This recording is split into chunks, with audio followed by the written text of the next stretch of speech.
Hi everyone, so in this lesson we're going to be doing solving equations with variables on both sides, so section 2.4. These three objectives you will see throughout the lesson. In our first objective, we're going to solve equations with variables on both sides. And in our previous video we talked about the rules for solving equations. So remember, first thing you need to do when you look at all of this that's given to you is how many terms are there. And here, this one is one term, half x is one term. The 1/3 times x, the quantity x minus 6, that's the second term. Then on the other side of the equal sign we have 5/6x and plus 2. So we have 4 terms. Now remember, your goal is to remove all parentheses, fractions, decimals, and parentheses. So the first thing we're going to do is we're going to distribute this 1/3 to get rid of our parentheses. And when we do that, we get this. Okay, now what I would like you to do, now we need to get rid of the fractions. And in order to get rid of the fractions, we need to come up with our LCD, our least common denominator, and we're going to multiply that to everything. So remember, we put parentheses around every term. And when we look here, 2, 3, and 6 in our denominator, we're going to multiply everything by 6. And you should put this in the top left, right next to each term, and now you're going to multiply each one. When you do that, you should end up with 3x plus 2x minus 12 equals 5x plus 12. Okay, just making sure I was right. Now you need to combine like terms on the left side, and you end up with 5x minus 12 equals 5x plus 12. Now remember, you should combine your like terms here across the parentheses. So now you're going to bring your x's together first. If you subtract 5x to both sides, you will end up equaling negative 12 equals 12. Now, is that a true sentence? That shouldn't make sense to you, that negative 12 equals 12. Well, this is a special kind of equation that when you solve it, you actually get no solution. There is no answer you could plug into this equation that would work, that would make it true. So you write no solution. Okay, so the second objective is to determine the number of solutions for an equation. There are 3 types of answers you can get. Now we've been working with exactly one solution, and that's down the middle here.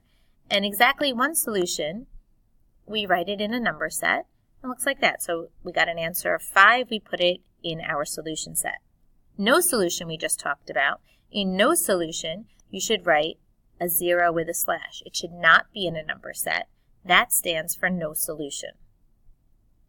Infinitely many solutions, which we're going to do again in a minute, is another type, meaning anything you plug in will work. And we call that the identity. Why isn't that? Oh, it's frozen. Hold on. Give me a second. Drag down. There we go. It's called the identity. So that's the answer that you will write when you realize that any solution will work. So let's look at some examples. Here's an example of a no solution problem. So we have parentheses. The first thing we want to do is get rid of parentheses. Now please remember that hidden in front of here is a 1. So you're distributing that negative 1 to both. You should end up with 2a minus 8 equals 4a minus 2a minus 4. Combine like terms on your right side. You get 2a minus 8 equals 2a minus 4. Then combine your variables across the parentheses, subtract 2a to both sides. You end up with negative 8 equals negative 4. You should show me this solution where the variables have gone away. Negative 8 does not equal negative 4. This is not true. It's a false sentence. And so then you're going to write no solution. It does not go in a number set.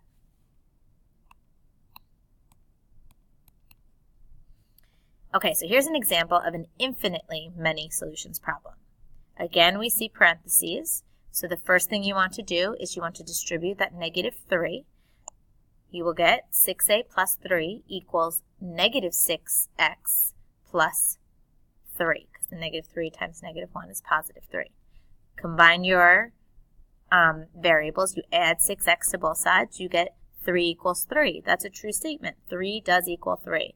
So what this means is that it is the identity property, meaning any number you plug in to this equation will work. All right, so here's one more thing I just wanted to talk to you about is reciprocals, using reciprocals. When we solve this equation here, we would take the reciprocal of 8/7 to both sides. So let me think I do. Okay, so we're going to put parentheses around, and we do 7/8. You put parentheses around the 80, and you write 7/8. Okay, these end up canceling each other out. They end up equaling 1, so you're left with x on the left side. And when you multiply the right side, the 8 and the 80 cancel out. You get 10 times 7 is 70. And we write it in a solution set, so our answer is 70. Same thing goes for this one that I covered up.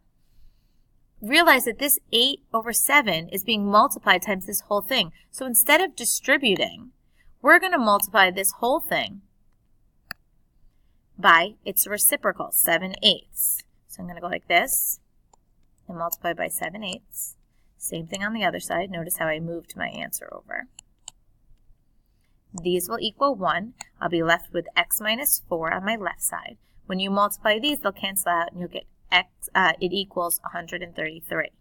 Add 4 to both sides, x equals 137, and you write it in a solution set. All right, one more for you to try. And then that's it. So we have a half times the quantity 6 minus x equals x. So when you see a fraction being multiplied to a quantity here, we can just use our reciprocal. So I'm going to multiply by a half times 2/1 times 2/1, which is also just 2. These cancel out. I'm left with 6 minus x equals 2x. Add x to both sides, I get 6 equals 3x. Divide by 3, x equals 2. I write it the correct way with the variable on the left, and then I put it in a solution set. That's it. We're going to do many more problems to practice in class. Have a good one.